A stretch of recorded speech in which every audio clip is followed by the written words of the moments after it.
Hello everyone, Nugai here with a brand new series called What's That? Now you're going to be asking, what's this game?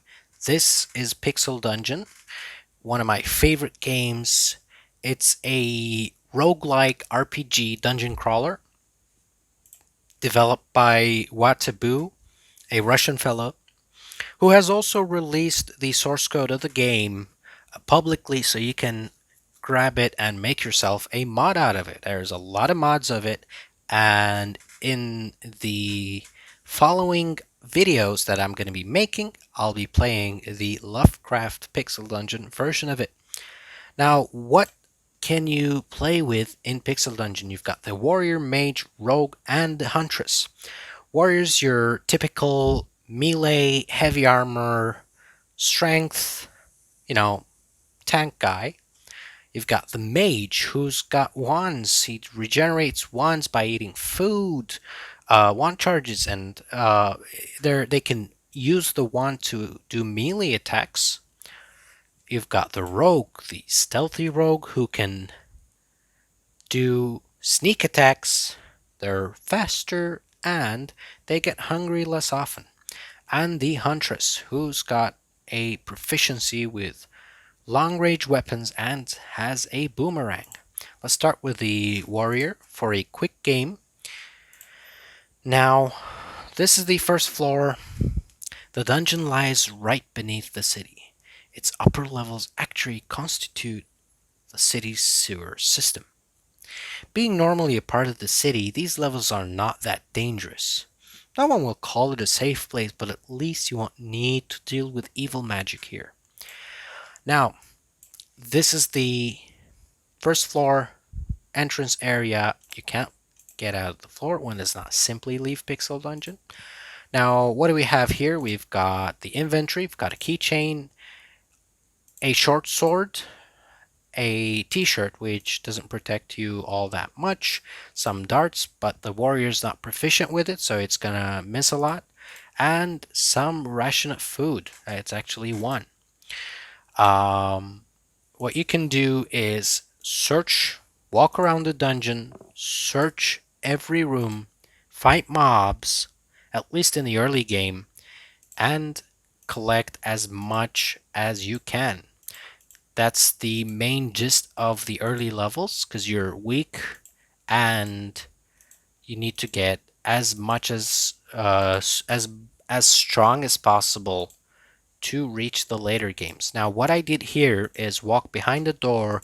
It's a technique that the developer has also uh, told the players that you get a guaranteed 100% hit chance if you hide behind a door. Basically, if you use your turn to leave a door, that door closes and the enemy uses his action to open that door, so he is surprised, and thus you can land an automatic hit on them. Now, you've got grass in this game. You walk over them and you get dews. Dews heal you for hit points that increase over time, but at this moment I just got 1 hit points healed, and there's a lot of mobs in this area. Let's get rid of this guy and move on. Now, you also get seeds from these grass. Didn't get one yet. Now, that's a dagger. It's a weaker weapon. Oh, there's another dagger. And they're not identified, so I can't use them. Once I find a scroll of identification, or if I want to risk it, I could also equip them, and if they're cursed, they're going to be bound to me, and usually cursed items are weaker. They've got negative stat points, and I'm going to miss a lot, so I'm not going to risk it. Let's kill this guy and go to the locked room. See that dodge?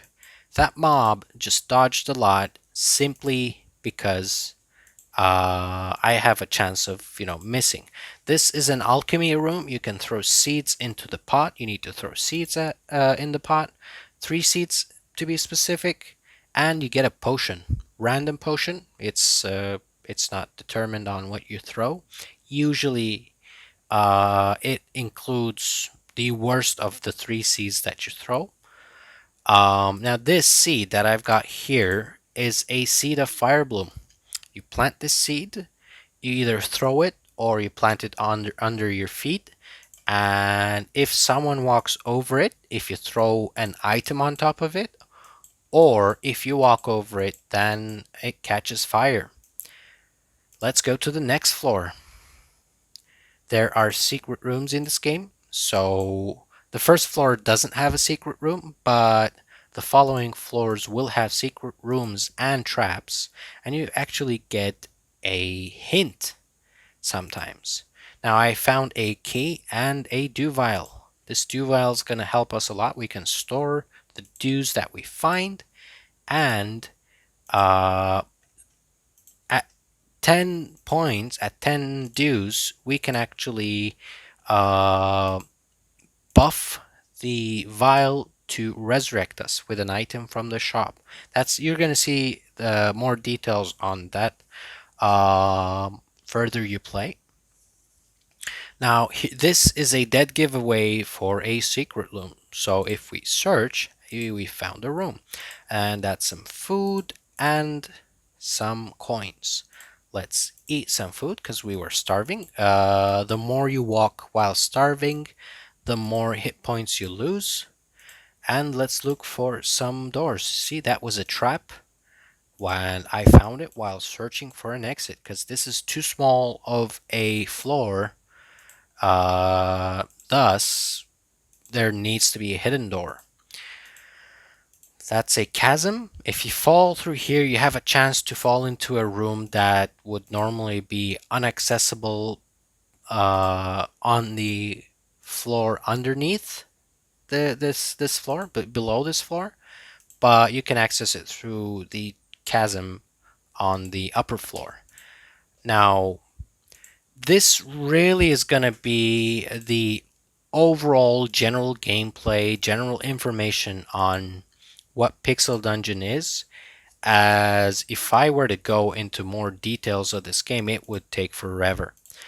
And I want to keep this video as brief as possible. Now, you are going to see me play a mod of this game called Lovecraft Pixel Dungeon, and that's a much harder mod, has a lot of different new things, different new mechanics, and we're going to be playing that together on a separate Let's Play series. This was really a quick introduction to what is Pixel Dungeon, the base game, and how it looks, how's the gameplay, what you see, what do you do. That's about it. And really, at the moment, that could really sum it up as an intro. We'll have more details on the go. Thank you so much for watching. I really appreciate the time, and I also would really appreciate if you hit that subscribe button if you want to see more of these or more of Nugai plays, and if you want to really see the videos right off the bat as soon as I release them, hit that bell icon. Otherwise, I'll see you around. Cheers!